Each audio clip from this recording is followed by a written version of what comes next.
Hey folks, Michael Ball here, Arkansas Extreme Outdoors. Thank you for watching. Today I'm going to show you how you can do it yourself. You can use this technique on a deer, it's a European mounted deer, or a hog. So here's the do-it-yourself European mount for a wild boar, okay? We've already gotten started, so if you want to look here, we've already started skinning the head out, okay? We're going to skin all this out to where there's no hide, no hair, nothing. And we're going to leave the bottom jaw and the top jaw all together.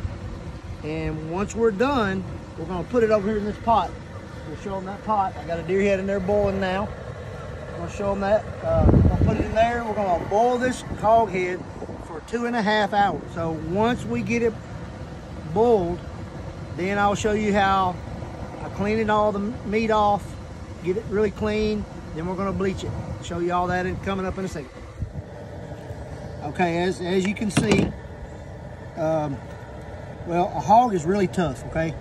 So you got to have a sharp knife. So I use a knife that's got a really good grip. And of course, I have my steel out here to keep it sharp, because it'll get dull on this thing, because this dude's pretty tough. This is a hog that Chris Tillman brought to me. Apparently getting overtaken by hogs over there on his lease. So if you want a hog hunt, give Chris Tillman a call. He can hook you up. So we're going to keep skinning this and cutting him all the way back until there's no hide, nothing but the jaw. I'll be back in a second to show you. A lot of you may not know, if you've not been around a lot of wild hogs, Cody Kelly can sure tell you, because his dogs has gotten a lot of scars from these tusks. But if you zoom in there and look, these tusks work back and forth against each other, and they're constantly sharpening themselves. And the edges of these tusks are like razor blades. He don't got to hit you very hard and it'll lay you wide open. But these dudes has got some power in their neck. And as you can see right here, this is all bloodied up from him rooting stuff and probably fighting and everything else. So I wanted to show you guys that. Very sharp, these tusks, because you can see where they rub together right there. See that? See where they rub together? That's constantly sharpening them. Okay, now. Okay, there you go. There's the finished product after we've skinned it. So we're just going to boil this for 2.5 hours. Then I'm going to pressure wash all the meat off. It'll fall right off the bone, clean as a pin. Okay, we're back here again. I didn't show you the pressure washing process, but basically we're going to pressure wash this head until all the meat is gone. You may have to pick a little bit of it out. I pop the eardrums out. There's meat behind those. You want to get that out. Same thing on a deer. You take a flathead screwdriver, pop them eardrums out. They'll come right out. Also, the tusk on a hog is gonna come loose. When you're through with your bleaching process, you can glue them back in, no problem. They'll look just as good as new. Anyway, that's what it's gonna look like before the bleaching process. Stay tuned for that. Okay, so for the bleaching process, we have a tote, a little small tote.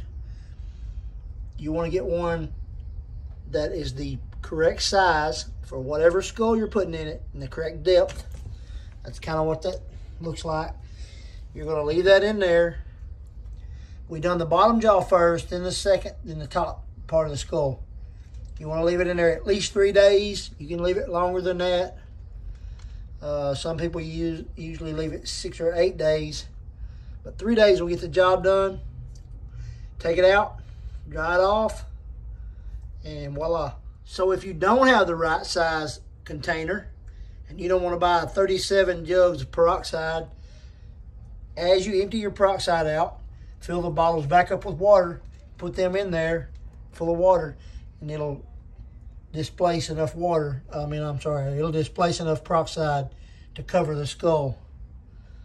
Of course, if you're doing deer heads, if you are doing a deer head, you're going to want to cover the bases of your antlers with something to protect them from the peroxide. You don't want them to get wet from that peroxide at all. Okay guys, after you get it out of the peroxide solution, 3% peroxide is what I use. You can probably order stronger online, but this is the finished product. As you can see, the top of the skull is a little darker than the bottom, but that's just because I just now got it out of the solution. In a few hours, it'll dry and be as pretty white as the bottom. But anyway, that's the finished product. And as you can see, it's a really good trophy hog. And that's pretty much it. So I hope you enjoyed the video. I hope it was some help. Like I said, you can do a deer the same way. You just have to wrap the horns up so the peroxide don't bleach them out. So if you liked the video, subscribe, share with your buddies.